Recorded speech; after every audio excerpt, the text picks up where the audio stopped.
আসসালামু আলাইকুম রহমতুল্লাহি ওয়া বারাকাতুহু। সম্মানিত দর্শক, সামনে রাষ্ট্রপতি নির্বাচন অথবা রাষ্ট্রপতি অপসারণ। ডক্টর মোহাম্মদ ইউনূসের সরকার বিদায় নেওয়ার পর এখন সবচেয়ে যে জটিল, কুটিল এবং ভয়ঙ্কর একটি খেলা আগামীতে জাতির সামনে অপেক্ষা করছে। যদি সেটা শান্তিপূর্ণভাবে হয় আলহামদুলিল্লাহ, আর যদি এই রাজনীতির যে শতরঞ্চি বা রাজনীতির যে খেলাধুলা, সেই খেলাতে ১৯-২০ হয়, হেরফের হয়, সর্বনাশ হয়ে যাবে, মারাত্মক সর্বনাশ হয়ে যাবে। আমি আমার নিজের জীবনে যে জিনিসগুলো দেখেছি, যে আমি পরিশ্রম ছাড়া অপ্রত্যাশিতভাবে অন্যের দয়ায়, অন্যের করুণায় বা অন্যের খেয়াল খুশিতে যখন কোনো একটা জিনিস গ্রহণ করেছি, পেয়েছি, ভোগ করেছি, ওটা আমার জীবনে ভীষণ রকম অপমান, দুর্ভোগ, দুর্দশা, লাঞ্ছনা, গঞ্জনা ডেকে নিয়ে এসেছে। আমি যখন আমার নিজের পরিশ্রমলব্ধ কোনো কাজ করেছি, বা আমার একটা সার্কেল আছে, জীবনের একটা রোড ম্যাপ আছে, যেটা পরিণত বয়সে প্রতিটা মানুষ বুঝতে পারে যে তার পক্ষে কোন কাজটি করা শোভনীয়, কোন কাজটি করা অশোভনীয়। চোর কখনো রাতারাতি যদি ভালো কাজ করতে যায় ধরা খাবে।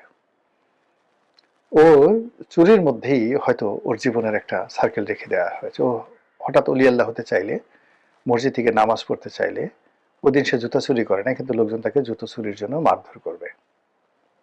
আবার কোন একজন অলি আল্লাহ, গাউস কুতুব, পীর মাশায়েখ, সে হয়তো একদিনের জন্য যে কোনো একটা লাউ চুরি করে বসলো, সে এমন শাস্তি পাবে যেটা কল্পনা করার মতো নয়।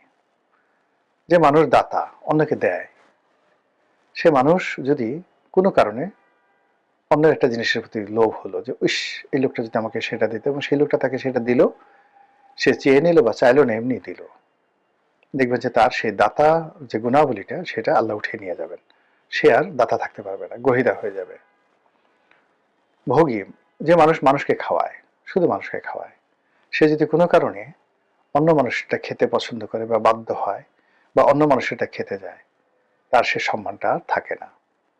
তো আমার এই নিজের জীবন দিয়ে আমি এটা জিনিস বললাম, যে আমার জীবনে সব ক্ষেত্রেই পরিশ্রম, সম্মান, মর্যাদা, যা কিছু যতটুকু আমার অর্জন, প্রত্যেকটার পিছনে আল্লাহর দয়া, করুণার সঙ্গে সঙ্গে আমাকে আল্লাহ মেহনত করার সুযোগ দিয়েছেন। কারো দয়া, করুণা, কোনো মানুষের সাহায্য জন্য আমাকে কোনোদিন আমার শৈশব থেকে এই পর্যন্ত কোথাও যেতে হয়নি। আমাকে আল্লাহ সবকিছু এমনি এমনি দিয়েছেন, পরিশ্রম এবং তার দয়া। কিন্তু মানুষের দয়া করুণার জন্য যেতে হয়নি। কখনো কখনো যে চেষ্টা করিনি তা নয়, চেষ্টা করেছি, খুব খারাপ ফলাফল এসেছে।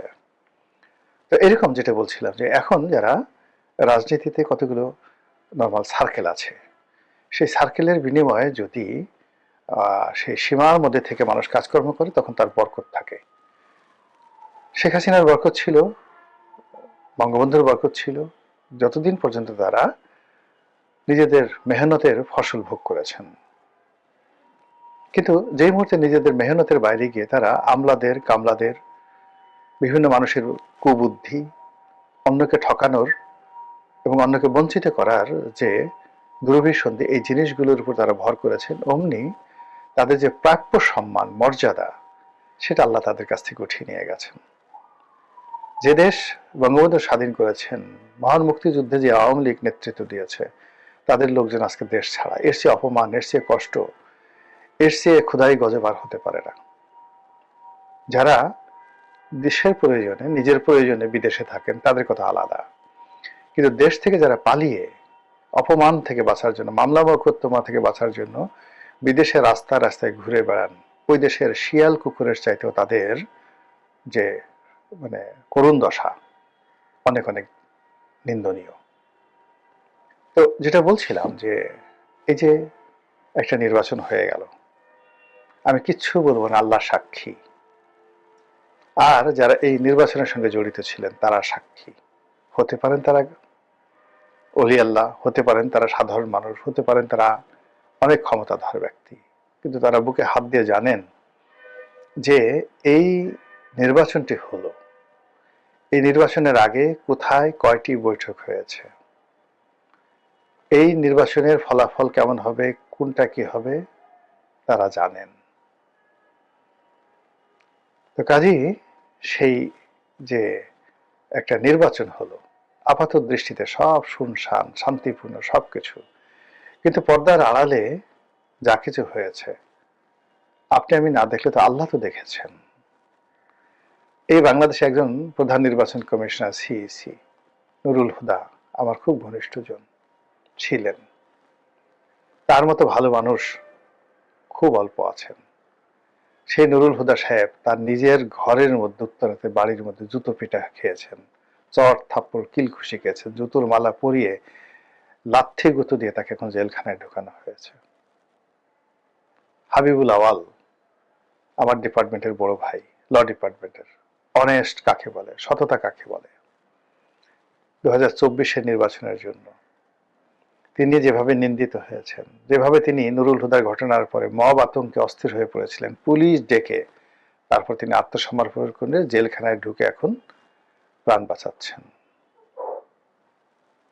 এইভাবে মানুষের যে হক, সেই হক নষ্ট করলে আপনি সামনে থাকেন, পিছনে থাকেন, দূরে দাঁড়িয়ে দাঁড়িয়ে তামসা দেখেন, ঘ্রাণ শুকেন, মানুষের হক নষ্ট করলে দুনিয়াতেই এটার বিচার হয়ে যায়। কেউ রক্ষা পায়নি। স্বাধীনতার পর থেকে আজ অবধি বঙ্গবন্ধু রক্ষা পেয়েছেন? জিয়াউর রহমান কি আপনার কি মনে হয় তার যে মৃত্যুটা খুব স্বাভাবিক মৃত্যু? এরশাদের অপমান, এরশাদের ক্ষমতাচ্যুতি, এরশাদের মৃত্যু স্বাভাবিক? রওশন এরশাদের অবস্থা কি? এবং খালেদা জিয়ার অবস্থা কি? তিনি যে কষ্ট করেছেন আপনার কি মনে হয় তিনি শুধু পুণ্যময় কাজ করেছেন, ভালো কাজ করেছেন, আর শেখ হাসিনা তাকে শাস্তি দিয়েছে? আপনার কি তাই মনে হয়? এর মধ্যে কি কোনো প্রকৃতির লীলা খেলা নেই? 17 বছর তারেক রহমান সাহেব দেশের বাইরে কাটিয়ে আসলেন। তিনি যে 17 বছর অপমানজনক একটা জীবনযাপন করেছেন, কিংবা একাগারের সময় তার সঙ্গে যে আচরণ করা হয়েছে, এটা কি আল্লাহর জমিনে এমনি এমনি কোনো ঘটনা ঘটে? বলেন তো। তাহলে আল্লাহ দায়ী হবেন না যে ঠিক আছে তারেক রহমান সাহেব নির্দোষ ছিলেন, ফুলের মতো পবিত্র ছিলেন, তাকে মিলিটারি নিয়ে মেরেছে, কোমর ভেঙে দিয়েছে, কাজেই আল্লাহ ন্যায় বিচারক নন, আল্লাহ ভুল করেছেন, এই কথা আপনি বলার সঙ্গে সঙ্গে ইমান চলে যাবে। আর আপনি যদি এই কথাগুলো বলেন, বিশ্বাস করেন, তখন আপনার প্রশ্ন করা আপনার জন্য ফরজ হয়ে যায় যে আপনি এই যে 17 বছর এত কষ্ট করলেন, আপনি এখান থেকে আবার নিয়ামত পেলেন, কিভাবে পেলেন? আপনি কি তওবা করেছেন? অনুশোচনা করেছেন? আল্লাহ কাছে আপনি কিভাবে আত্মসমর্পণ করেছেন যে আল্লাহ আপনাকে ক্ষমা করে দিয়ে আবার নতুন একটি নিয়ামত আপনাকে দান করলেন? এই প্রশ্ন করা আপনার জন্য ফরজ। আপনি যদি সেই কৌশল জেনে নেন তারেক রহমান সাহেবের কাছে, তারপর নিজে অনুসরণ করেন নিজের ভুলের জন্য, তখন আপনার আত্মশুদ্ধি হবে। কিন্তু আপনি যদি মনে করেন যে না, আমার নেতা ভুল করতে পারেন না, সব ভুল মঈনুদ্দিন ফখরুদ্দিনের, সব ভুল মাসুদউদ্দিনের, সব ভুল শেখ হাসিনার, তাহলে আপনি গাফিল হয়ে যাবেন। আল্লাহর হুকুম ছাড়া গাছের পাতা নড়ে না। তারেক রহমান গেছেন অতীতে আল্লাহর হুকুমে, আবার আসছেন আল্লাহর হুকুমে, এটি আপনাকে বুঝতে হবে।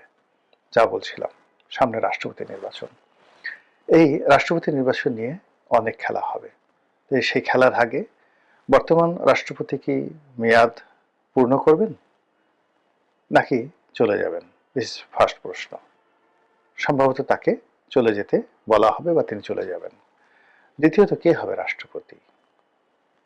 ডক্টর মোহাম্মদ ইউনূস নাকি বিএনপির কোনো কর্তা ব্যক্তি? এখানে আমি শুধুমাত্র ওই একটা শব্দ স্মরণ করে দিতে চাই, যদি ডক্টর মোহাম্মদ ইউনূসের সঙ্গে বিএনপির কোনো কমিটমেন্ট থাকে বা ছিল, এই কমিটমেন্ট বিএনপিকে রক্ষা করতে হবে। যদি বিএনপি সেটা না করে, তাহলে বিএনপির এখান থেকে পতন শুরু হবে। এই জন্য বললাম ভয়ঙ্কর খেলা, বিএনপি যদি কমিটমেন্ট না রাখে। এক, আবার ধরেন ডক্টর মোহাম্মদ ইউনূসের সঙ্গে তার কোনো কমিটমেন্ট ছিল না, তার দলের যে লোকজন রয়েছেন তাদের হক নষ্ট করে তারা যদি একটা ভাব দেখানোর জন্য ডক্টর মোহাম্মদ ইউনূসকে রাষ্ট্রপতি করেন, এটাও তাদের জন্য একটা ভয়ঙ্কর খেলা হবে। 3 নম্বর হলো যে হা না ভোট, সংবিধান সংশোধন এবং জুলাই সনদ, এগুলোতে যেই বিষয়গুলোতে তারা নোট অফ ডিসেন্ট দিয়েছেন, সেইগুলো ছাড়া যেগুলোতে অ্যাগ্রি করেছেন, সেই অ্যাগ্রির বিষয়গুলো তাদেরকে অক্ষরে অক্ষরে পালন করতে হবে। এটা নিয়ে যদি রাজপথ উত্তপ্ত হয়, লক্ষ লক্ষ মানুষ রাস্তায় নেমে আসবে, ইনক্লুডিং আওয়ামী লীগ। এই সুযোগে সামাল দিতে পারবে না তারেক রহমান সাহেব, ফলে তাদেরকে কমিটমেন্ট রক্ষা করতে হবে। এখন সেই হানা ভোট নিয়ে, উচ্চ কক্ষ নিয়ে, সংবিধান সংশোধন নিয়ে অনেকেই উল্টো উল্টা কথাবার্তা বলছেন। এটা ঠিক হচ্ছে না। এই কথাগুলো তাদের আগে বলা উচিত ছিল। তারা আমি আগেও টকশোতে কথাগুলো বলেছি যে বিএনপি খুব ধৈর্য ধারণ করছে। তারা বলছে আগে বিয়েটা হোক না, হাঙ্গাটা হয়ে যাক, তারপর দেখা যাবে। এখন ক্ষমতা লাভ করা হয়ে গেছে। এখন তারা যদি অতীতে শেখ হাসিনার মতো তাড়াহুড়ো করে কোর্টের রায় নিয়ে তত্ত্বাবধায়ক সরকারের মানে পদ্ধতিটা বাতিল করে দেওয়ার মতো এইবারও এই জুলাই সনদের সবকিছু তারা বাদ দিয়ে দেন, বিশ্বাস করেন, মুহূর্তের মধ্যে বারুদের মতো রাজপথ উত্তপ্ত হয়ে পড়বে। মুহূর্তের মধ্যে রাজপথ।